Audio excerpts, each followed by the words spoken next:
আমার সামনে একজন আরেকজনের দোষ বলছিল। আমি তখন তাকে শান্তভাবে বললাম, বোন, আপনি যা বলছেন এটা তো গীবত হয়ে যাচ্ছে। সে সাথে সাথে উত্তর দিল, না না, আমি মিথ্যা বলছি না, আমি তো সত্যি কথাই বলছি, সে আসলেই এমন করে। তখনই বোঝা গেল অনেকেই গীবতের আসল অর্থই জানে না। আসুন, গীবতের সংজ্ঞাটা আসলে কি সেটা জেনে নেই। গীবত শুধু মিথ্যা বলা না, বরং কারো অনুপস্থিতিতে তার এমন কোনো দোষ, ভুল বা ব্যক্তিগত বিষয় মানুষের সামনে বলা যা সে শুনলে কষ্ট পাবে, সেটাই গীবত। যদিও কথাটা একদম সত্য হয়, আর যদি সেই দোষটা তার মধ্যে না থাকে, তাহলে সেটা আরও ভয়ঙ্কর পাপ, অপবাদ, বুহতান।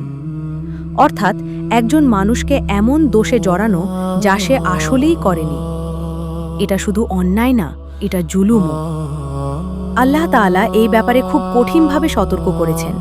তিনি বলেন, ওয়ালা ইয়াগাতা বাদুকুম বাদান আইয়ুহিব্বু আহাদুকুম আইয়াকুলা লাহমা আখিহি মাইতান ফাকারিহাতুমু।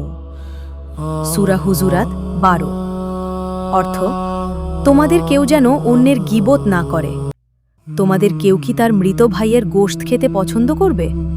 নিশ্চয়ই তোমরা তা ঘৃণা করবে। এই আয়াতটা শুধু পড়ার জন্য না, এটা অন্তর কাঁপিয়ে দেওয়ার জন্য।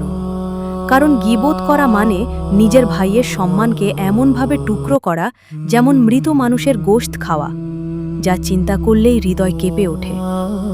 রাসূল সাল্লাল্লাহু আলাইহি ওয়াসাল্লাম বলেছেন, গীবত হল তুমি তোমার ভাই সম্পর্কে এমন কথা বলবে যা সে অপছন্দ করে। সহিহ মুসলিম। তাই আসুন, আমরা জিহ্বাকে সংযত রাখি।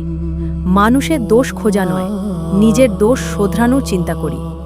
কারণ আজ আমরা অন্যের গীবত করলে কাল আমাদেরও কেউ গীবত করবে, আর আল্লাহর দরবারে এর হিসাব খুবই কঠিন। আল্লাহ আমাদের সবাইকে গীবত, অপবাদ এবং কটু কথা থেকে হেফাজত করুন। আমিন।